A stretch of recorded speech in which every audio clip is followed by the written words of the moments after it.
तो my dear student, ये भी है फर्स्ट ईयर के फर्स्ट सेमेस्टर पॉलिटिकल साइंस यानी राजनीति शास्त्र का पूरा मॉडल पेपर क्वेश्चन पेपर, जो कि रिसेंटली अभी 2-3 दिन पहले ही पेपर हुआ है। तो जिन जिन यूनिवर्सिटी व कॉलेज में आने वाले दिनों में कल परसों या फिर जब भी आपका पेपर है पॉलिटिकल साइंस यानी राजनीति शास्त्र का और आप भी फर्स्ट ईयर के फर्स्ट सेमेस्टर के हैं, तो ये मॉडल पेपर आप लोगों के लिए रामबाण साबित हो सकता है। क्योंकि इस वीडियो में, इस मॉडल पेपर में जो जो महत्वपूर्ण प्रश्न है जो आप परीक्षा में बार बार रिपीट हो रहे हैं वो मैं आपको बताने वाला हूँ। तो ध्यानपूर्वक आप वीडियो को पूरा जरूर देखते रहिएगा, ठीक है, ताकि आपके एग्जाम में आपको हेल्प मिल सके। जो महत्वपूर्ण प्रश्न है उनको हम आपको टिक करा देंगे, उनको नोट कर लीजिए। फिर उन सभी का उत्तर कहाँ पर कैसे मिलेगा उसकी भी जानकारी मिल जाएगी। लेकिन सबसे पहले महत्वपूर्ण प्रश्न जान लीजिए, प्रूफ के तौर पर देख लीजिए। बी ए फर्स्ट सेमेस्टर इसी वर्ष का पेपर है 24-25 का। प्रश्न पत्र सब्जेक्ट पॉलिटिकल साइंस है। प्रश्न पत्र का नाम है Indian national movement and constitution of India है। समय 2 घंटे का, 75 का पूर्णांक है। सबसे पहले सेक्शन ए आएगा यानी कि खंडा में आपको अति लघु उत्तर प्रश्न देखने को मिलेंगे। इसमें दिशा निर्देश भी दी जाएंगी कि भैया कितने क्वेश्चन करना, उसका उत्तर कितने शब्दों में लिखना। आप लोग रीड कर लीजिएगा, ठीक है, फिर क्वेश्चन की ओर बढ़िएगा, ठीक है। तो पहला प्रश्न है आज की इस वीडियो का कि भारत छोड़ो प्रस्ताव कब पारित किया गया, ठीक है। तो यह अति लघु उत्तरीय का प्रश्न है, भारत छोड़ो प्रस्ताव कब पारित किया गया। ये क्वेश्चन सेम टू सेम तो बहुत कम आने को उम्मीद है, लेकिन कुछ बार ये प्रश्न आया है, इसलिए इसको हम मान के चलते हैं 60% आपकी परीक्षा में आ सकता है, ठीक है। 60% उम्मीद मान के चलिए। उसके बाद अगला प्रश्न प्रस्तुत है कि संविधान सभा में उद्देशिका प्रस्ताव किसके द्वारा प्रस्तुत किया गया था, ठीक है। तो ये भी आप सभी के लिए एग्जाम के लिए महत्वपूर्ण, मतलब कि है इंपॉर्टेंट, लेकिन उस तरह का नहीं है कि हमेशा रिपीट होता है, ठीक है। तो आप इसको भी आप पढ़ भी सकते हैं, इग्नोर भी कर सकते हैं। बाकी मेरा उद्देश्य ये है कि इस मॉडल पेपर से जो 90% या फिर 100% आने के चांस है प्रश्न के, उनकी मैं बात करूँ, ठीक है, ताकि आपको आपके एग्जाम में हेल्प मिल सके। ये क्वेश्चन आ सकता है, 100% गारंटी नहीं, ठीक है। बाकी अगला प्रश्न है कि डॉक्टर BR अम्बेडकर ने किस मौलिक अधिकार को भारतीय संविधान का हृदय एवं आत्मा कहा है, ठीक है। तो आपको डॉक्टर भीमराव अम्बेडकर ने किस मौलिक अधिकार को भारतीय संविधान का हृदय एवं आत्मा माना है या फिर कहा है, उसके बारे में लिखना है। और ये BR अम्बेडकर जो कि ये BR अम्बेडकर आप लोग जानते हैं कि कॉन्स्टिट्यूशन यानी कि संविधान इन्हीं के द्वारा लिखा गया है। तो इनसे संबंधित 1-2 प्रश्न आपकी परीक्षा में जरूर आएंगे BR अम्बेडकर से जुड़े, तो इस बात को ध्यान रखेंगे। और मौलिक कर्तव्य और मौलिक अधिकार, ये दोनों रामबाण प्रश्न जो कि हमेशा फंसेंगे और हमेशा फंसते रहेंगे, जो कि आगे क्वेश्चन भी हैं, अभी मैं आपको बताऊँगा।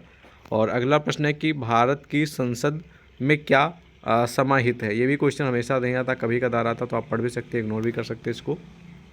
अगला क्वेश्चन कि भारतीय संविधान के मौलिक कर्तव्य किस अनुच्छेद में है। ये भी रामबाण प्रश्न है। और भारतीय संविधान में कितने मौलिक कर्तव्य हैं उनके बारे में लिखिए, ठीक है।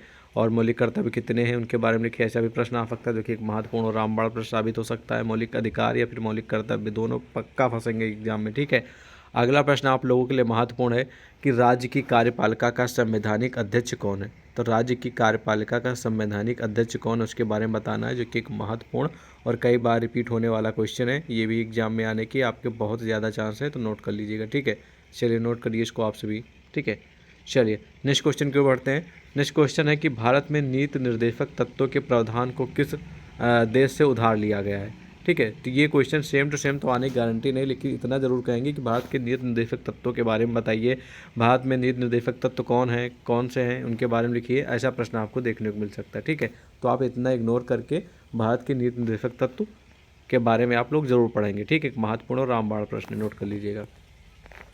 अगला प्रश्न प्रस्तुत है आप लोगों के समस्त की किस संवैधानिक संशोधन के द्वारा धर्मनिरपेक्ष और समाज शब्द प्रस्तावना में जोड़ा गया, ठीक है। तो क्वेश्चन आपको क्लियर ना दिख रहा होगा, लेकिन मैं आपको पढ़ के सुना देता हूँ। इसमें क्वेश्चन ये है कि किस संवैधानिक संशोधन के द्वारा धर्मनिरपेक्ष और समाजवाद शब्द प्रस्तावना में जोड़ा गया है। हालांकि सेम टू सेम क्वेश्चन तो आने की उम्मीद कम है, लेकिन ये धर्मनिरपेक्ष से जुड़ा कोई ना कोई क्वेश्चन आएगा कि धर्मनिरपेक्ष राज्य किसे कहते हैं, धर्मनिरपेक्ष राज्य का परिभाषा दीजिए। ऐसा प्रश्न आपको देखने को मिल सकता है, ठीक है, नोट कर लीजिए।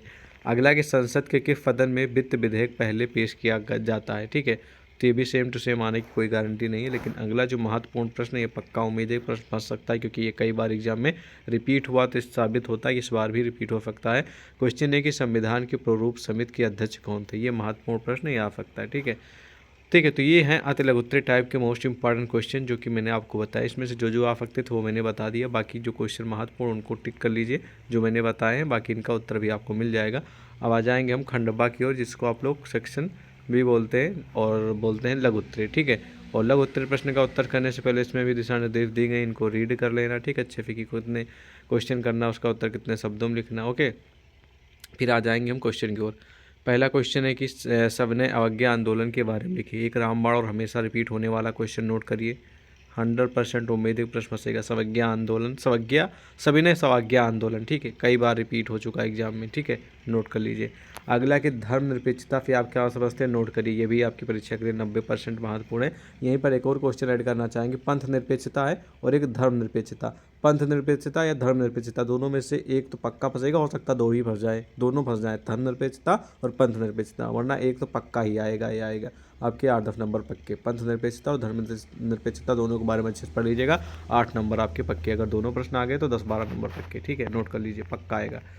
उसके बाद अगला प्रश्न प्रस्तुत है कि भारतीय नागरिक के मौलिक कर्तव्य क्या क्या हैं। देखिए क्वेश्चन आ गया ना, मैंने आपको बताया था मौलिक अधिकार और मौलिक कर्तव्य, क्वेश्चन छूट ही नहीं सकते, अगर ये छूट गए समझो पॉलिटिकल साइंस का पेपर बेकार है, मतलब हो ही नहीं सकता।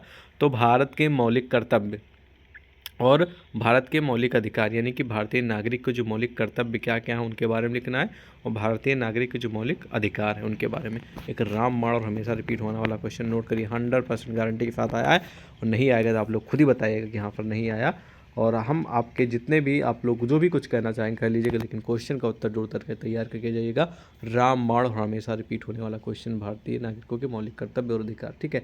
उसके बाद अगला प्रश्न प्रस्तुत है आप लोगों के समस्त, नोट करिए कि भारतीय राष्ट्रपति की निर्वाचन प्रक्रिया को बताइए, यानी कि भारत का जो राष्ट्रपति होता है उसका जो प्रक्रिया है, उसको जो कैसे बनता है उसके बारे में आपको पूरी प्रक्रिया बतानी है कि राष्ट्रपति कौन बन सकता है, कैसे बनता है, उसकी प्रक्रिया के बारे में हमको समझाना है। और ये भी आप सभी के लिए महत्वपूर्ण प्रश्न है, 90% उम्मीद है कि भी प्रश्न फंस सकता है, ठीक है, नोट कर लीजिए।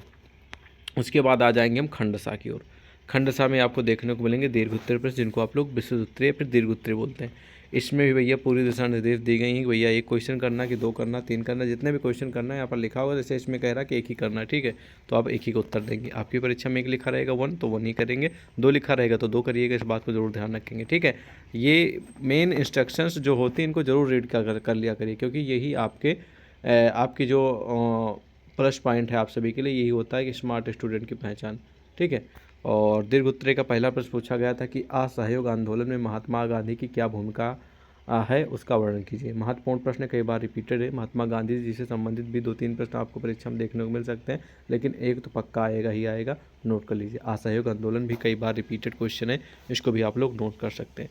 उसके बाद अगला प्रश्न आप लोगों की समझ प्रस्तुत है कि भारतीय संविधान के मुख्य स्रोतों की विवेचना कीजिए। तो भारतीय संविधान के मुख्य स्रोत कौन कौन से उनके बारे में लिखना है, और ये भी आप सभी के एग्जाम के लिए 100% और कई बार रिपीट होने वाला क्वेश्चन है, तो इसको भी नोट कर लीजिए, ठीक है। महत्वपूर्ण और कई बार रिपीटेड होने वाला क्वेश्चन है।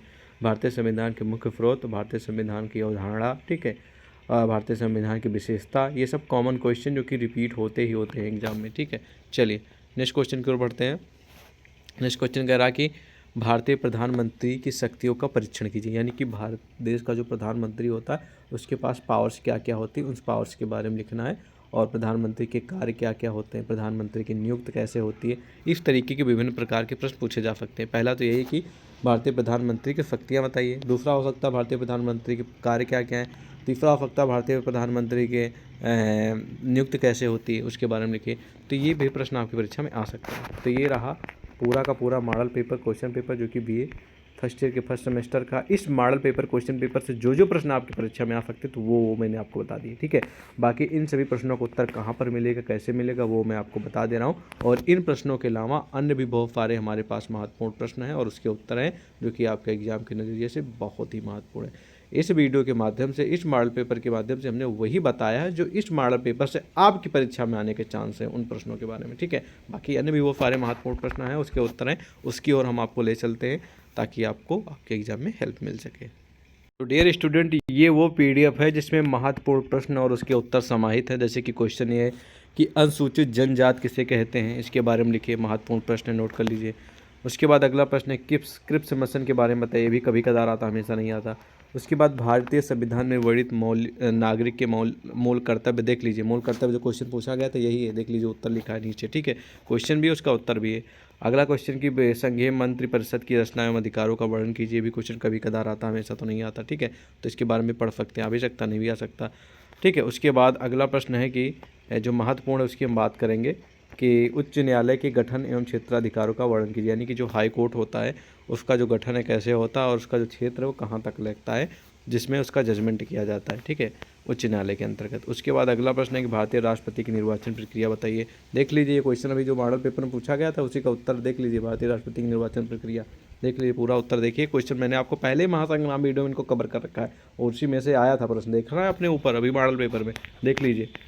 भारत में चुनाव सुधार पर एक निबंध लिखिए, कई बार रिपीटेड क्वेश्चन है भी, इसको भी नोट कर लीजिए, ठीक है। इसी तरह के इस पीडीएफ में बहुत सारे महत्वपूर्ण प्रश्न और उसके उत्तर समाहित हैं जो एग्जाम में आपके कई बार रिपीटेड हैं, और वही सारे प्रश्न और उसके उत्तर इसमें मैंने इंक्लूड किए हैं।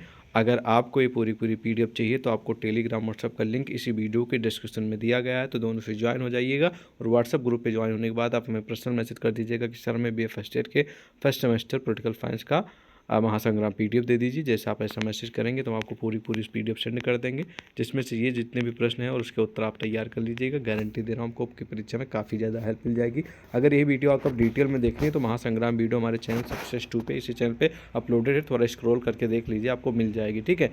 बाकी मिलते हैं कौन नए वीडियो के साथ, जितना भी हो सकता हम आपका पूरा सपोर्ट करेंगे, ठीक है। जय हिंद।